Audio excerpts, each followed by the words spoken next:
나라나 민족마다 자신들을 대표하는 상징적인 동물들이 있습니다. 영국의 경우에는 사자가 그 상징적인 동물입니다. 미국은 어떤 동물일까요?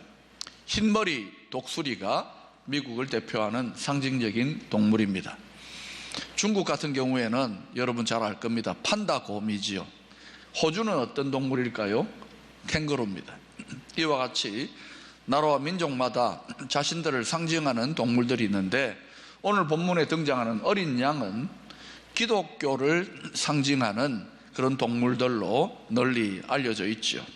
그러나 이 어린 양은 기독교를 상징하기 훨씬 이전에 이스라엘 사람들에게는 아주 친숙하고 또 종교적으로나 문화적으로 아주 중요한 의미를 갖고 있는 그런 동물이었습니다.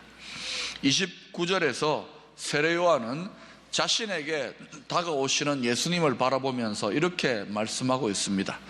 이튿날 요한이 예수께서 자기에게 나아오심을 보고 이르되 보라, 세상 죄를 지고 가는 하나님의 어린 양이로다.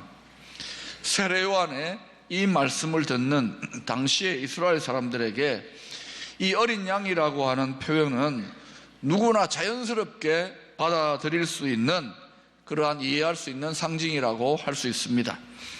유목민인 이스라엘 사람들에게 어린 양은 생존을 위한 필수적인 동물일 뿐만 아니라 종교 문화적으로 많은 의미를 가지고 있는 친숙한 동물이었습니다.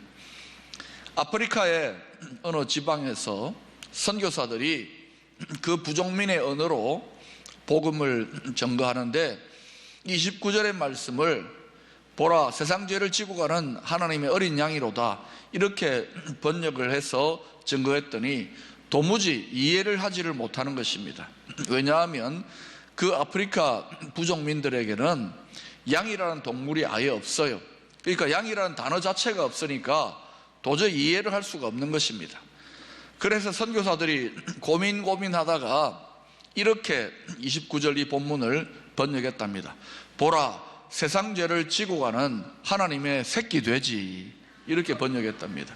왜냐하면 양이 없는 그 부족들에게는 자신들의 우상에게 제물을 드릴 때에 돼지 새끼를 잡아가지고 그렇게 제물을 드렸답니다. 그래서 선교사님들이 고민하다가 그 부족들이 이해할 수 있도록 돼지 새끼라고 하는 단어를 어린 양 대신에 사용해서 이해를 도왔다고 합니다.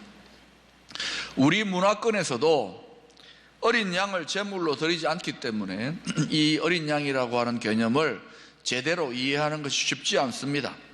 따라서 세례 요한이 예수님을 어린 양으로 묘사하고 있는 이 표현은 고대 이스라엘 사람들의 어린 양에 대한 이해와 관점으로 파악을 해야 제대로 이해할 수가 있는 것입니다. 이제 고대 이스라엘 사람들이 이해하는 어린 양 개념에 대해서 구체적으로 한번 살펴보도록 하겠습니다. 첫째는 세상 죄를 지고 가는 어린 양은 유월절 어린 양이라는 것으로 출애굽기 12장에 잘 나타나 있습니다. 이스라엘 백성들이 400년 동안 애굽에 노예살이 하다가 때가 되매 모세를 통해서 하나님께서 출애굽하게 하셨죠. 그 과정에서 우리가 잘 아는 대로 10가지 재앙이 애굽 땅에 임하게 됩니다. 그런데 그 10가지 재앙 중에서 마지막 재앙이 뭐냐면은 처음 난 것, 모든 사람들이나 모든 동물들 중에 처음 난 것이 다 죽임을 당하는 무서운 재앙이 임했습니다. 따라서 이 처음 난 것은 다시 말하면은 모든 사람들, 모든 동물들을 대표하는 것입니다. 그러니까 처음 난 것이 다 죽는다는 것은 모든 생명의 대가 다 끊어지는, 한마디로 말하면 죽음의 재앙이라고 할 수 있습니다. 그런데 이런 무서운 죽음의 재앙에서도 하나님께서는 늘 그렇게 하시듯이 구원의 방도를 제시해 주십니다. 그 구원의 방도는 다름이 아니라 1년 된 어린 양을 잡아가지고 그 피를 집에 문설주와 좌우 임방에 바르는 것입니다. 그렇게 하면 죽음의 천사가 그 피의 표식이 있는 집은 재앙을 내리지 아니하고 넘어간다, 그렇게 하나님께서 약속해 주셨습니다. 이스라엘 민족 모두가 가장 중요한 절기로 지키는 유월절은 영어로는 패스오버라고 합니다. 패스가 뭡니까? 통과한다는 것이죠. 오버는 위로, 이런 뜻입니다. 위로 넘어간다, 이런 의미를 갖고 있는 것입니다. 죽음의 천사가 애굽 땅에 죽음의 재앙을 가지고 올 때에 피가 발려있는, 어린 양의 피가 발려있는 집은 패스오버, 넘어간다, 그래서 유월절이라고 했던 것입니다. 이스라엘 백성들 중에 모세를 통하여 주신 이 구원의 말씀을 믿고 순종했던 자들은 다 살아났지만 의심하고 불순종했던 자들은 다 망하고 죽었습니다. 전설에 의하면은 이스라엘 사람들이 아니라 애굽 사람들 중에서도 이 하나님의 구원의 방도를 믿고 어린 양을 자기 집에 어린 양의 피를 발라서 그렇게 순종했던 사람들은 죽음을 맛보지 아니하고 구원을 경험했다라고 이렇게 전해 내려오는 이야기가 있습니다. 성경에는 늘 하나님의 심판이 있을 때에 하나님께서 주시는 구원의 방도가 있었습니다. 노아 시대에 인간의 죄가 이 세상에 가득 차게 되자 하나님께서 홍수로서 이 세상을 심판하기로 작정하셨습니다. 그때에 하나님께서 노아라고 하는 사람을 택하셔서 방주를 짓게 하셨지요. 100년이 넘는 세월 동안에 방주를 지을 때에 세상 사람들은 그 노아와 그 가족들을 보고 손가락질을 했습니다. 그러나 하나님의 때가 되매 하나님의 약속대로 심판이 그 땅에 임하게 됩니다. 그때 살 길은 무엇입니까? 노아의 방주로 들어가는 것입니다. 그러나 사람들은 끝까지 하나님의 심판을 의심함으로 말미암아 구원의 방주로 들어가지 못하여서 노아의 가족들을 제외하고는 다 죽음을 당했지요. 그때의 구원받는 방도는 노아 방주로 들어가는 것입니다. 또 민수기 21장에 보니까 출애굽한 백성들이 광야로 행진할 때에 하나님을 원망했습니다. 그래서 불뱀이 나와가지고 그 백성들에게 이렇게 불뱀이 물어서 죽는 그런 재앙이 임하게 되었습니다. 이때에 하나님께서 모세를 통해서 장대에 구리로 만든 놋뱀을 매달고 그 놋뱀을 쳐다보는 자들은 다 살아나도록 구원의 방도를 제시하셨습니다. 여러분, 고개만 까딱 들면은, 놋뱀만 쳐다보면은 살아나는 간단한 말씀입니다. 그런데 이 간단한 구원의 말씀에 순종하지 못함으로 죽었던 사람들이 있었다, 이것입니다. 그러나 믿고 고개를 들어 그 구리 놋뱀을 쳐다보았던 사람들은 다 살아났습니다. 오늘을 사는 우리들에게도 이 구원의 법칙이 그대로 적용됩니다. 요한복음 3장 16절은 오늘을 사는 인생들에게 구원의 길을 이렇게 제시하고 있습니다. 여러분이 읽어보십시다. 시작. 하나님이 세상을 이처럼 사랑하사 독생자를 주셨으니 이는 그를 믿는 자마다 멸망하지 않고 영생을 얻게 하려 하심이니라. 예수님이 오신 이후에 구원의 길은 다름 아닌 독생자 예수 그리스도를 믿는 것입니다. 어린 양의 피를 문에 바르는 것이나 또 방주에 들어가는 것이나 장대에 달린 놋뱀을 쳐다보는 것은 다 장차 오실 구원자 예수 그리스도를 의미하는 그림자일 뿐입니다. 시대마다 주어지는 구원의 방도는 다 다르지만 그 공통 분모가 무엇이냐면 하나님이 약속하신 구원의 말씀을 믿음으로 받아들일 때 구원을 받게 되는 것입니다. 인간의 선행이나 공로나 업적이나 인간의 가르침이 아니라 하나님이 주시는 구원의 말씀, 그 말씀을 오직 믿음으로 취하게 될 때에 오직 믿음으로 구원을 얻게 되는 것입니다.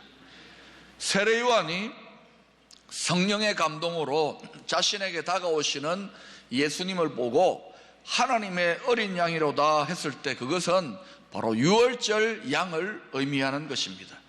고린도전서 5장 7절은 이 사실을 사도 바울이 다시 한번 이렇게 확정하고 있습니다.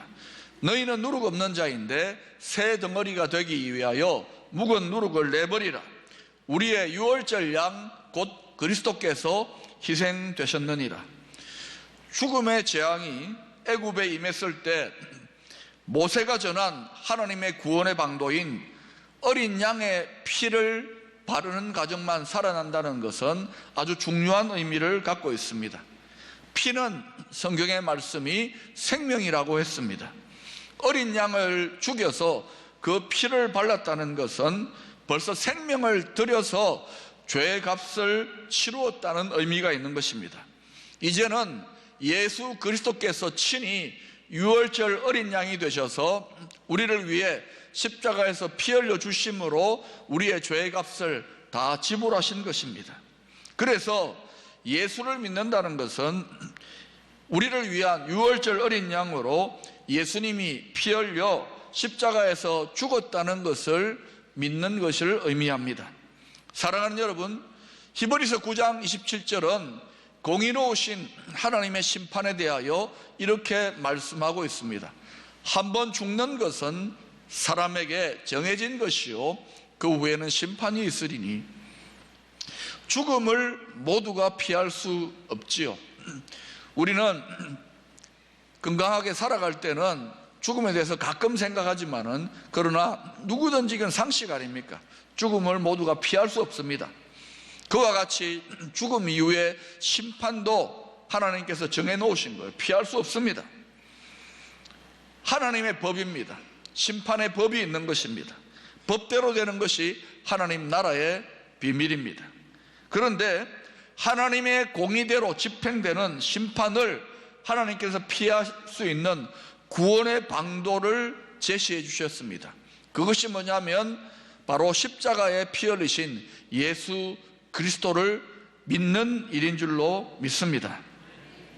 이것이 하나님께서 제시하신 구원의 방도, 하나님의 구원법인 것입니다. 법대로 되어집니다. 하나님의 심판법이 있는가 하면은 하나님의 구원법이 있는 것입니다. 두 번째로 세례요한이 말한 세상 죄를 지고 가는 어린 양은 하나님께 제물로 드려지는 양을 말합니다. 세례요한은 제사장의 아들입니다. 그러니까 어린 시절부터 아버지 제사장이 제사 드리는 장면을 많이 보았을 것입니다. 제사에 대해서는 아주 익숙했을 것입니다. 당시의 제물로는 소, 양, 염소, 비둘기 이런 것들이 있었습니다. 그 중에서 가장 보편적인 제물이 양이었고 그 중에서도 어린 양이 가장 일반적인 제물이었습니다. 레위기 4장에 보면 속죄의 제사를 드릴 때에 죄를 지은 사람이 그 어린 양의 머리에 손을 얹고 자신의 죄를 고백합니다. 그러면 그 죄가, 자신의 죄가 어린 양에게 다 전가가 되어지는 것입니다.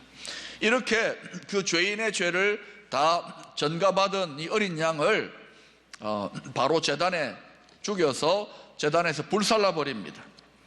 자, 이렇게 구약시대에는 매번 자신의 죄를 처리할 때에 짐승을 잡아서 피 흘리게 한 다음에 그것을 불살라 버립니다. 한번 상상해 보십시오. 그 장면이 얼마나 끔찍하고 잔인하고 무서운 그런 광경이겠습니까? 이것은 죄를 지은 자가 이렇게 비참하게 죽어야 되는데 제물된 짐승이 대신 죽는다는 의미가 있는 것입니다. 이제 유월절 어린 양 되신 예수님, 우리를 대신하여 제물 되신 예수님이 우리를 대신하여 십자가에 죽었다는 의미가 있는 것입니다. 예레미야서 11장 19절이나 이사야서 53장 7절에는 장차 오실 메시아가 도살장으로 끌려가는 그러한 어린 양이나 털 깎는 자 앞에서의 잠잠한 양과 같다는 비유가 나옵니다. 메시아를 이와 같이 어린 양으로 죽는 것에 비유하고 있는 것은 이러한 이스라엘 사람들의 종교적인 문화적인 배경 때문에 그렇습니다. 여러분은 예수 그리스도를 어떻게 믿고 있습니까? 우리의 기도에 응답해 주시고 우리를 도와주시고 우리 마음에 평안을 주시고 축복해 주시는 분 다 필요합니다. 그러나 가장 중요한 것은 우리의 죄를 대신하여 십자가에 피 흘리셨다는 사실, 이 속죄의 은혜를 믿는 것이 가장 중요한 믿음의 핵심인 줄로 믿습니다.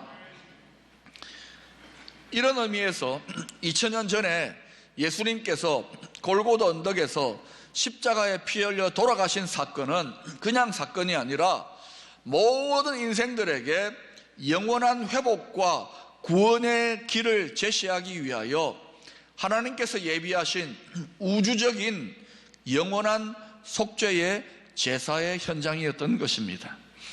히브리서 10장 12절은 이 사실을 이렇게 설명하고 있습니다. 오직 그리스도는 죄를 위하여 한 영원한 제사를 드리시고 하나님 우편에 앉으사. 세 번째로 세례 요한이 말한 이 어린 양은 이스라엘의 죄를 지고 광야로 가는 아사셀 양의 의미가 있습니다. 한번 따라하십시다. 아사셀. 일반적으로 사람들이 죄를 범하면 한 마리의 짐승을 잡아서 속죄의 제사를 드립니다. 그런데 레위기서 16장을 보면은 매년 7월 10일이 되면은 모든 이스라엘 백성들의 죄를 속하기 위해서 대제사장이 직접 속죄의 제사를 드리는 대속죄일에 특별한 제사가 있었습니다. 이때에 대제사장은 두 염소를 취해서 제비를 뽑습니다. 제비 뽑아서 한 마리는 여호와께 드리는 속죄의 제물로 드리고 한 마리는 이스라엘 백성들을 위하여 아사셀 양으로 염소로 드리기 위하여 제비를 뽑습니다. 이때 대제사장은 아사셀로 제비 뽑혀진 염소를 끌고 와가지고는 두 손으로 그 머리에 손을 얹고서는 온 이스라엘 백성들의 범죄와 허물을 그 염소의 머리를 손을 얹고서 고백을 합니다. 그렇게 해서 모든 이스라엘 백성들의 허물과 죄를 그 염소에게 뒤집어 씌운 다음에 그 염소를 광야로 내어 쫓습니다. 이렇게 온 이스라엘 백성들의 죄를 짊어지고 광야로 내어 쫓긴 염소는 광야에서 방황하다가 굶어 죽거나 아니면 맹수에게 잡아먹혀서 죽게 됩니다. 아사셀의 의미는 내어 놓음이라고 하는 뜻인데, 이 아사셀 염소는 백성들의 모든 죄를 이스라엘에게서 떠나보낸다는 상징적인 의미를 갖고 있습니다. 이러한 속죄의 과정은 예수 그리스도가 모든 인간들의 죄의 짐을 짊어지고 이 세상을 살다가 마침내 십자가에 못 박혀 죽는다는 의미를 갖고 있는 것입니다. 바로 우리를 위한 속죄의 아사셀 양이 예수님이라는 사실이지요. 원칙적으로 죄를 속하는 것은 한 사람당 한 제물이었습니다. 문헌에 의하면은 6월절에 잡히는 어린 양만 약 한 200만 마리 정도가 된다고 합니다. 그러니 한번 생각해 보십시오. 매년 6월절이 되면은 이스라엘 전역이 어린 양의 피로 피칠갑이 되어지는 것입니다. 그렇다면 한 마리 어린 양으로 오신 예수님이 어떻게 온 인류의 죄를 대신 속할 수가 있는가, 이런 질문을 우리가 할 수 있을 것입니다. 여기에서 중요한 것은 세례 요한이 세상 죄를 지고 가는 어린 양이 아니라 하나님의 어린 양이라고 표현한 사실에 주목해 보아야 하겠습니다. 세례 요한의 이 표현은 구원의 주체가 사람이 아니라 바로 하나님이라는 것을 설명하고 있는 것입니다. 온 인류의 죄를 대속하기 위한 어린 양 예수는 하나님께서 친히 예비하신 하나님의 어린 양이라는 것이죠. 사람이 잡아서 제단에 드리던 사람의 양은 그 수가 무수히 많을지라도 인간의 모든 죄를 영원히 완전하게 씻어주지는 못했습니다. 그러나 이제 예수 그리스도께서 하나님께서 예비하신 완전한 제물이 되어주셔서 모든 인류의 죄를 영원히 완전하게 해결하신 것입니다. 히브리서 9장 12절은 이 사실을 이렇게 설명하고 있습니다. 여러분 읽어보십시다. 시작.